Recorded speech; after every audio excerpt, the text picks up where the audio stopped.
So I'm going to go over some fine points. We have a working, functioning ramp. So a couple details. We got to make sure the ruler is at the zero end, is at the bottom of the ramp.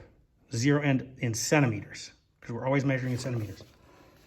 The zero end of the tape measure is lined up with the nose of the dragon. And then what we're going to be doing in this experiment, the thing we're changing on purpose, is where we let go of the marble. We might choose to let go of the marble from 10 centimeters, 20, 25. We're calling the point we release the dragon, or rather the marble, the release point or the release height of the marble. And we're going to vary that to make the dragon go different distances as we change this release point. So here Miss Stevens picks 15 centimeters as her release height or her release point of the marble.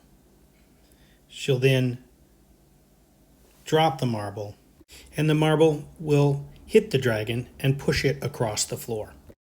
Once the dragon stops moving, we're going to measure from the nose of the dragon, and we're going to line up an index card on the tape measure and decide how far the dragon has moved. In this case, 44.5 centimeters.